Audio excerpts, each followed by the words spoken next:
Integrantes do governo Lula já tratam gestos e declarações de Donald Trump como tentativas de interferência americana nas eleições. O presidente dos Estados Unidos tem dado sinais de que acompanha de perto o cenário político brasileiro e compartilhou um artigo que cita a disputa presidencial no país como grande teste de sua influência na região. Junto a isso, os petistas afirmam que Flávio Bolsonaro teria prometido retomar a aliança e parceria total com os americanos caso vença a eleição, elevando a certeza de que Trump fará cada vez mais tentativas de interferir no processo eleitoral. Deixa eu chamar o Cristiano Beraldo, que também acompanha os movimentos de Donald Trump, e dá para a gente definir quais são os limites de um aceno, de uma simpatia, de uma predileção, e quando isso ultrapassa para interferência nas eleições, Beraldo? Renato, a gente tem que rir, né, dessas declarações, dessas manifestações, porque o presidente brasileiro fez campanha aberta para Kamala Harris. O presidente Lula usou a sua condição de presidente do Brasil para esculhambar o Donald Trump e aplaudir a Kamala Harris durante a eleição norte-americana. Então, não há absolutamente nenhuma compostura por parte da atual liderança brasileira em relação a esses tratos institucionais com outros países. Agora, Donald Trump não tem nenhum elemento comprovado de que ele está articulando, de que ele está interferindo, de que ele está se movimentando para poder, de alguma forma, mexer nas eleições brasileiras. Até porque, vamos ser claros, objetivos, diretos, como exatamente isso seria feito? Porque, até agora, o que aconteceu na relação com os Estados Unidos, as intervenções de Flávio e tal, não gerou absolutamente nenhum tipo de consequência.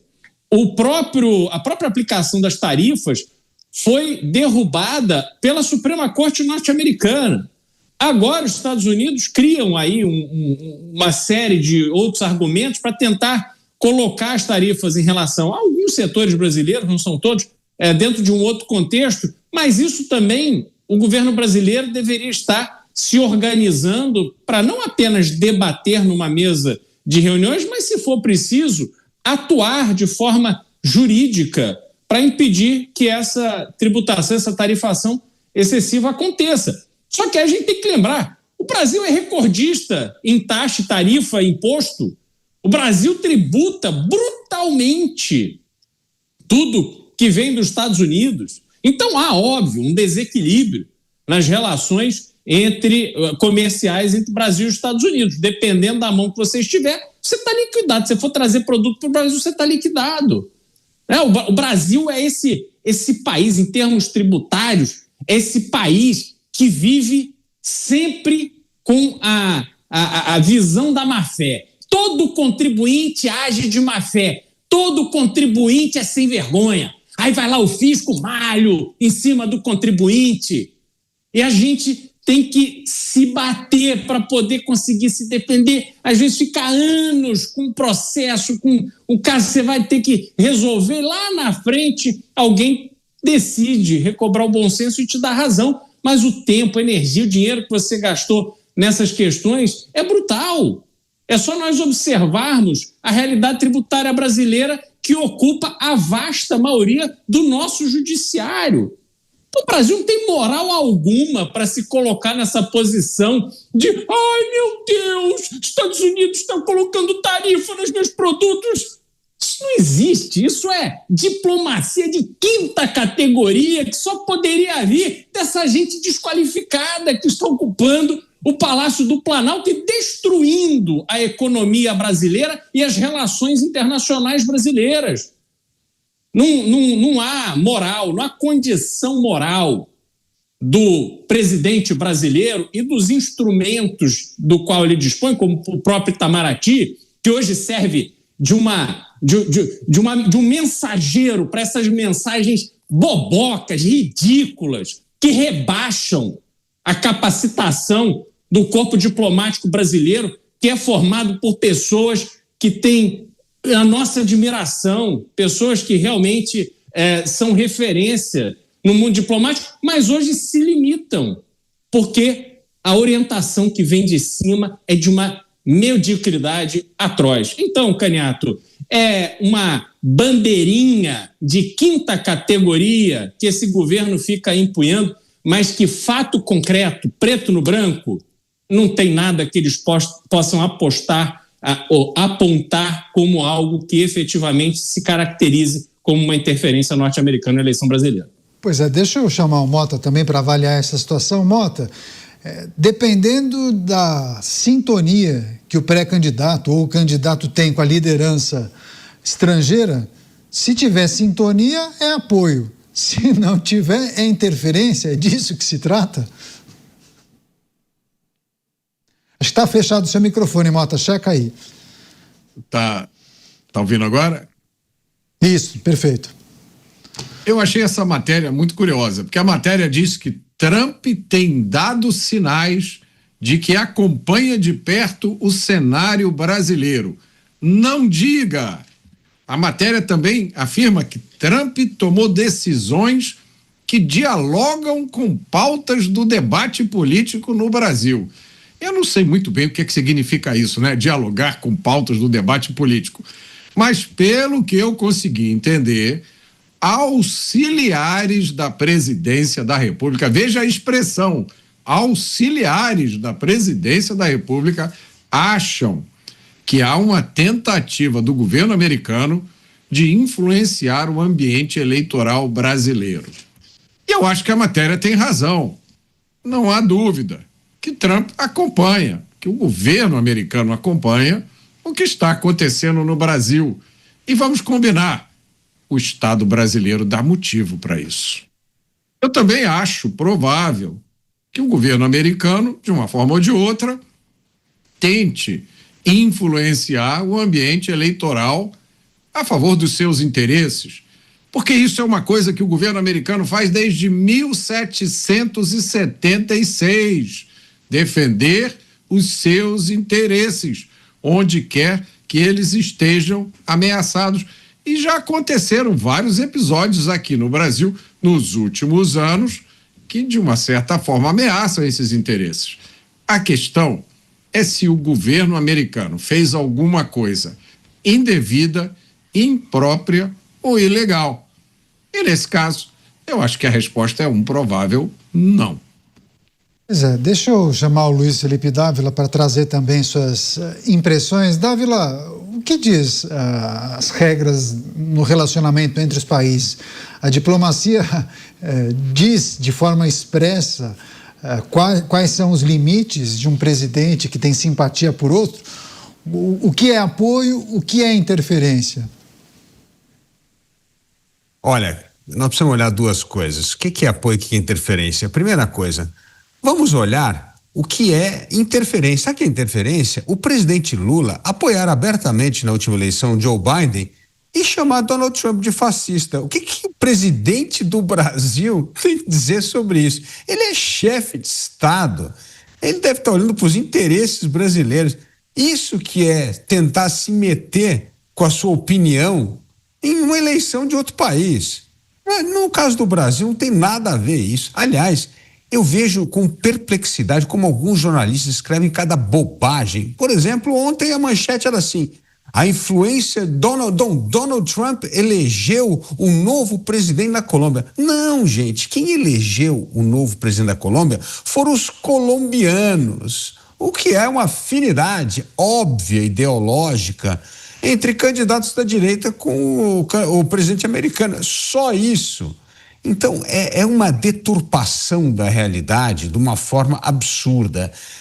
Olha, sabe qual que é o interesse? Outro dia o Donald Trump deu uma entrevista, perguntaram do Lula, ele falou, sei lá, é volátil, não dou a menor importância para esse cara. É isso. Os Estados Unidos não dá a menor importância para o Brasil. Dá importância em duas coisas. Opa, vocês têm terras raras no Brasil, isso é importante para nós, então isso é algo que nos interessa, e o resto não interessa nada. O Brasil exporta 1% do que os Estados Unidos importa. É nada. Nós somos absolutamente insignificantes, irrisórios no panorama mundial e para os Estados Unidos. Então, assim, é uma prepotência achar que Donald Trump vai fazer alguma coisa. Sabe que um dia ele vai perguntar, algum subsecretário da América Latina vai chegar e falar assim, olha, outubro vai ter eleição lá no Brasil. Ele fala, é interessante. Depois ele manda um relatório para ver o que acontece. Não tem a menor importância. Nós nos damos uma importância no mundo que nós não temos. É brincadeira, nós não temos essa importância no mundo. Nós não temos esse peso no comércio internacional, porque nós somos absolutamente insignificantes. Nós não temos peso na diplomacia, porque ninguém dá a menor bola para o que esse governo fala. E, além de tudo, quem tenta se meter com malcriações em eleições de outros países, aí sim é o Brasil. É aquele cara que não consegue dar um drible bonito, tem que ficar dando caneladinha. Então, assim, é uma notícia que não tem nem pé nem cabeça. Pois é interessante isso que o Dávila diz, porque muitos falam exatamente isso, ou perguntam pelo menos, né, Mussa? Quem somos nós na fila do pão, né? Porque muitos acabam vendendo o Brasil como se fosse, sei lá, fizesse parte daquele seleto grupo das 5 maiores potências do planeta. Não é assim que funciona.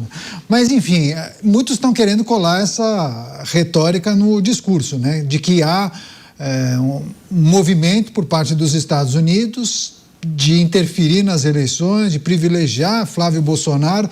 Você tem visto quais movimentos dos Estados Unidos e de que maneira Donald Trump, pelo menos, tem demonstrado simpatia, apreço ou conexão, melhor dizendo, com a agenda de Flávio Bolsonaro? Que o Trump não tem nenhum alinhamento ideológico com o governo do Lula. Eu vou muito na linha do Dávila. E veja, fica muito claro também, assim como o Lula, quando você sabe por quais concorrentes ali ele está torcendo. Era muito claro o apoio dele a Kamala Harris frente a Donald Trump nas últimas eleições. Era muito claro o apoio dele a Ivan Cepeda na Colômbia agora, frente ao presidente que acabou sendo eleito, o Spriedja. Era muito claro também que o apoio dele não era para Keiko Fujimori no Peru, que também sagrou-se vitoriosa. Era muito claro, e ele falou explícito e visitou a Argentina antes das eleições em que Milei sagrou-se vitorioso, em sua torcida, apoio a Cristina Kirchner, ao peronismo.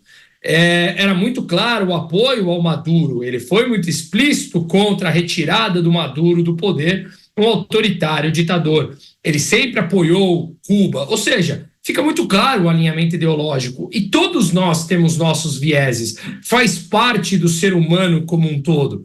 E fica muito claro que Donald Trump não tem nenhuma ideologia alinhada com Lula. Mas aqui não é porque ele quer o Brasil de uma forma diferente, longe das mãos do judiciário autoritário. Ele quer porque há interesses americanos envolvidos nisso. E ele foi eleito para governar para os americanos, goste ou não, concorde ou não. Foi para isso. E não para ele olhar para o Brasil e nós acharmos que somos mais importantes do que somos. Então, eu concordo muito com o Dávila e vou trazer um outro ponto aqui para enfatizar isso. Eu acho que nós apenas conseguimos consertar um problema quando reconhecemos que há um problema. Se você não reconhece o problema, você vai solucionar o quê se você não acha que há nada de errado? Ao mesmo tempo, se o teu diagnóstico de um problema é errado, a solução que você dá a esse problema, ela também é errada, porque o diagnóstico foi errôneo. E aí, quando nós olhamos por tudo que o Dávila falou em números, ele se concretiza. O Brasil ele não é nada no mundo. O montante de exportação e importação que nós temos frente ao PIB mostra que nós somos um país que, dentre os diferentes quartis, nós estamos mais próximos a Cuba do que os países mais avançados, mais abertos. É um dado, é um número, é inquestionável, não se questiona esse número. Consequentemente, quando nós analisamos o índice de facilidade de fazer negócio, que tem a ver com a liberdade, com a liberdade num país, a liberdade individual, a liberdade empreendedora, nós somos os países que estamos mais fechados ao mundo. Nós somos um país insignificante. Eu concordo, temos terras raras, é por isso que Donald Trump dá uma importância a algo maior, mas nós não temos capacidade de explorar as terras raras. Nós não temos competência, conhecimento, empresas, capital, porque é caríssimo, tecnologia, não temos nada. Nós não produzimos nada no Brasil. O que a indústria brasileira faz? A gente vem desindustrializando frente ao PIB há muito tempo. Nós importamos produtos de alto valor agregado. Nós exportamos cérebros. As pessoas que produzem alguma coisa que mudam o mundo jamais saem do Brasil. E as poucas que saem vão para fazer lá fora. Porque o Brasil é um ambiente hostil. O Brasil não traz prêmio e incentivos para quem quer fazer algo diferente. Você seca aqui, você drena absolutamente tudo daqueles que são competentes. Então nós somos exportadores de cérebros, exportadores de commodities, e é isso. E as nossas commodities, à exceção do petróleo e alguma outra coisa a mais, nós somos incapazes de explorar para gerar alto valor agregado, à exceção do agro, aquele que o presidente Lula chama de fascista, aquele que é o único que puxou a produtividade no Brasil para cima. Então vamos olhar para o espelho, entender que nós somos insignificantes. E ao entender a nossa insignificância, talvez a gente comece a conseguir buscar caminhos para mudar. Porque enquanto nós continuarmos no alto do nosso pedestal e da nossa soberba, achando que nós temos uma importância que nós não temos, o que você vai corrigir? Continuaremos sendo um país medíocre.